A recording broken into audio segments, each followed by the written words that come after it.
Praise the Lord. ஆண்டவருக்கு மகிமை உண்டாகட்டும்.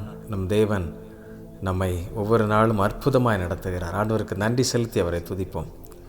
வேதத்திலே ஒரு அழகான புத்தகம், உன்னத பாட்டு புஸ்தகம். எப்படி ஒரு உறவு ஆழமாக இருக்க வேண்டும், ஒரு உறவின் நிலைப்பாடு என்ன என்பதை குறித்து மிக துல்லியமாக, மிக தெளிவாக இந்த புத்தகத்திலே அழகாக விவரித்திருக்கிறதை பார்க்கிறோம். அதில் ஒரு வசனம் நான் உங்களுக்காக வாசிக்கிறேன். உன்னத பாட்டு 4ஆம் அதிகாரம் 7ஆம் வசனம். என் பிரியமே, நீ பூரண ரூபவதி, உன்னில் பழுதொன்றுமில்லை. என் பிரியமே, நீ பூரண ரூபவதி, உன்னில் பழுதொன்றுமில்லை என்று சொல்லப்பட்டிருக்கு. எனக்கு அன்பானவர்களே, கணவன் மனைவி என்கிற அந்த உறவும், அதே நேரத்தில் கிறிஸ்துவும் சபையும் என்கிறது கணவன் மனைவி என்கிற உறவு போன்று அமைக்கப்பட்டிருக்கிறது.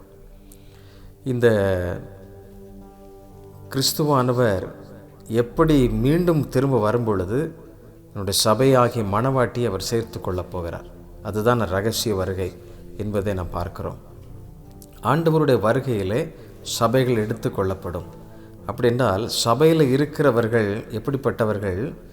பூரண புருஷர்களாய், பூரணமாய், பரிசுத்தத்தின் மேல் பரிசுத்தம், இன்னும் நீதியின் மேல் நீதி, பசித்தாகத்தோடு அவர்கள் வாழும்படி அழைக்கப்படுகிறார்கள். ஆண்டவர் அவர்களை பார்த்து மகிழ்ச்சி அடைகிறார். எப்படி ஒரு கணவன் மனைவி உறவில் அந்த இன்ப வெள்ளம் உண்டோ, அந்த மகிழ்ச்சி வெள்ளம் உண்டோ, அந்த சந்தோஷம் நதியைப் போல பாய்ந்து ஓடுகிறதோ, அதே போல தான் கிறிஸ்துவும் சபையும் என்கிற அந்த உறவில் அந்த மகிழ்ச்சி பிரவாகித்து ஓடுகிறது என்பதை மறந்துவிடவே முடியாது. அநேகர் ஆராதனைக்கு செல்வதை இன்றைக்கு அநேகர் மறந்து விடுகிறார்கள், மறுக்கிறார்கள். அவர்கள் வேண்டாம் என்று சொல்லக்கூடிய அளவிற்கு அநேகர் வந்து விட்டார்கள். பிரியமானவர்களே, நாம் ஆராதனைக்கு செல்வது நாம் அந்த மகிழ்ச்சியை பெற்றுக்கொள்வது மாத்திரமல்ல, சபையாக சேர்ந்து கர்த்தரை ஆராதிக்கும் பொழுது கர்த்தருடைய மகிமையை நாம் அங்கே ருசிக்கிறோம்.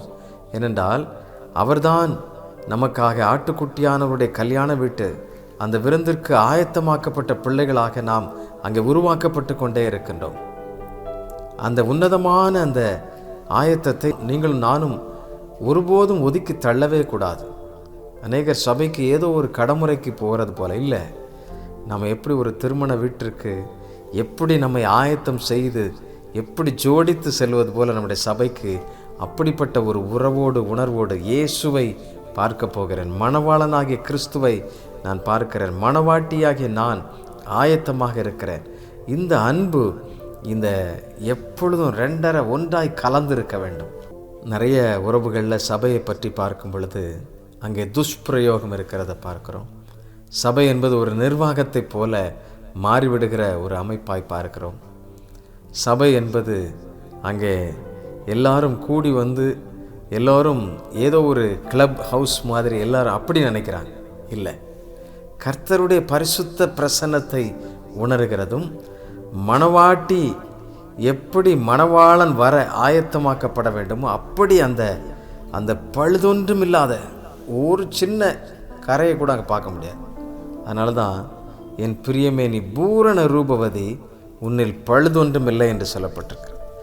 இந்த சபையை குறித்து அப்போஸ்தலனாகிய பவுல் எபேசியர் எழுதின கடிதத்தில் 5ஆம் அதிகாரத்தில் 27ஆம் வசனத்தில் இப்படி எழுதுகிறதை பார்க்கிறோம். எப்படி பாருங்கள்?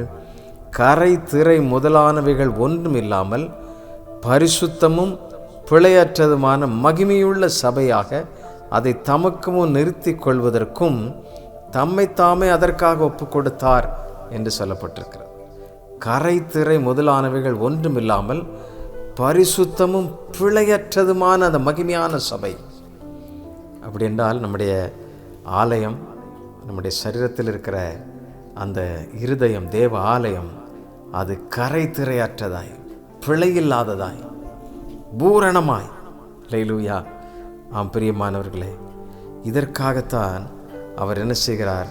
உறவு, அந்த மணவாளன் மணவாட்டிக்காக என்ன செய்கிறார்? தன்னுடைய ஜீவனையே கொடுத்து விட்டார். தன்னுடைய முழு இரத்தத்தையும் அவர் ஊற்றி திருச்சபை அவர் சம்பாதித்திருக்கிறார். இந்த உறவை விட்டுறாதீங்க. இந்த கோவிட்க்கு அப்புறம் நிறைய பேர் ஆன்லைனில் ஆலய ஆராதனை பங்கு பெற்றால் போதும்னு சொல்லி அநேகர் நம்முடைய வாழ்வை நம்ம அப்படி சுருக்கிக் கொள்ளுகிறோம். அப்படி அல்ல பிரியமானவர்களே. மணவாளன் மணவாட்டியாகிய நம்மை பூரண அழகுள்ளவர்களாய் உருவாக்கி கொண்டிருக்கிறார். அல்லேலூயா. கரைதிரை முதலானவைகள் ஒன்றும் இல்லாமல் பரிசுத்தமும் பிழையற்றதுமான மகிமையான மனிதர்களாக, சபையாக நம்மை உருவாக்குகிறார். அதற்காகத்தான் அவர் ஜீவனை கொடுத்தார். அதனால் திருச்சபையை நேசிங்க. பூரண மனிதர்களாக பரிசுத்தத்தின் மேல் பரிசுத்தம் பெற்றுக்கொள்ளுங்கள். அவரை முழு உள்ளத்தோடு அவரை ஆராதிக்கலாமா? முழு பலத்தோடு அன்பு கோர முடியுமா?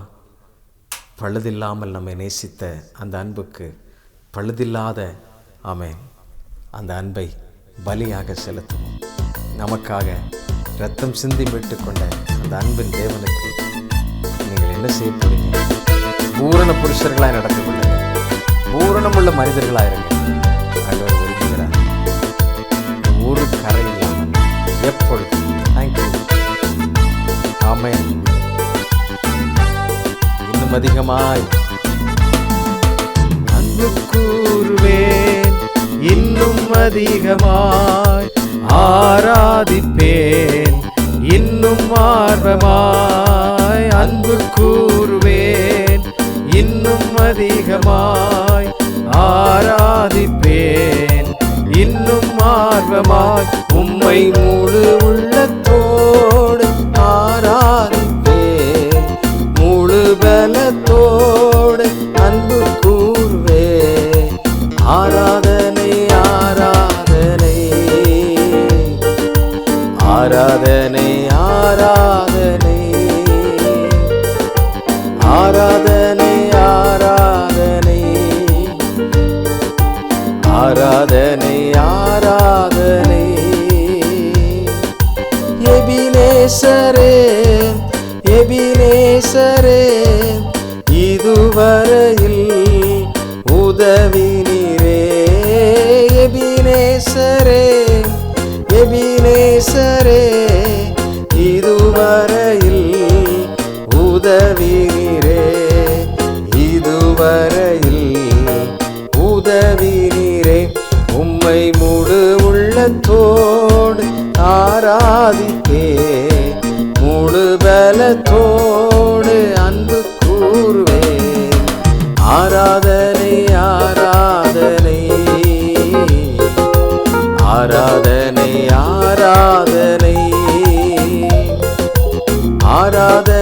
ஆராதனை ஆராதனை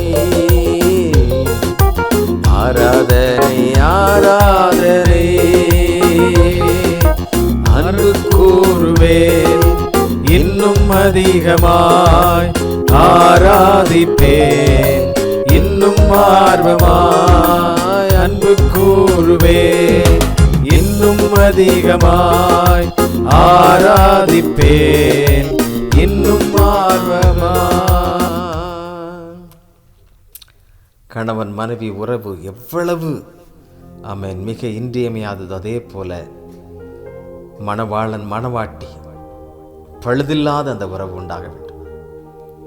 கணவன் மனைவிக்குள்ளாக அந்த பழுதில்லாத உறவு எப்பொழுதும் நீடித்திருக்க வேண்டும். அதே போல எங்கள் உறவை எப்படி மாற்றும் ஆண்டவரே. இந்த அன்பிலே இந்த ஜீவனை பெற்றுக்கொள்ள, இந்த மணவாட்டியை அவர் பெற்றுக்கொள்வதற்கு தம்முடைய ஒரே குமாரனை அனுப்பி இரத்தம் சிந்தி மீட்டு கொண்டாரே, சிலுவையில் வெற்றி சிறந்தாரே. இவ்வளவு பெரிய அன்பு, இவ்வளவு பெரிய உறவு, பழுதொன்றும் இல்லாத ஆமென் அவர் நமக்காக ஆமென் எல்லாவற்றையும் சுமந்து கொண்டாரே. ஆண்டவருடைய கரத்தில் அர்ப்பணிப்போமா? தாழ்த்துவோமா? ஒப்பு கொடுப்போமா? அப்பா, நீர் எங்கள் மேல் வைத்திருக்கிற உம்முடைய அன்புக்காக ஸ்தோத்திரம். நீர் எங்கள் மேல் வைத்திருக்கிற உம்முடைய கிருபைக்காக ஸ்தோத்திரம். உம்முடைய ஈவுக்காக ஸ்தோத்திரம். தயவுக்காக ஸ்தோத்திரம். பரிசுத்த ஆவியானவரே, நீர் எங்களை தொடர்ந்து பலப்படுத்தும். எங்களுடைய தனிப்பட்ட வாழ்வில் ஆமென் இந்த உறவு எப்பொழுதும் நிறைவாயிருக்கட்டும் என்று சொல்லி நாங்கள் ஜெபிக்கிறோம். அப்பா, ஜெபிக்கிறோம். பிள்ளைகளை ஆசீர்வதியும். நீர்தாமே தொடர்ந்து வழி நடத்த வேண்டும் என்று சொல்லி நாங்கள் ஜெபிக்கிறோம். பழுதில்லாத இந்த உறவிலே, அன்பிலே நாங்கள் வளர்ந்து பெருக உங்களுடைய வருகையிலே மாசற்றவர்களாய் நிற்கவும் கர்த்தர்களுக்கு உதவி செய்ய நாங்கள் ஜெபிக்கிறோம். சகலவற்றையும் உடைய கரத்தில் அர்ப்பணிக்கிறோம்.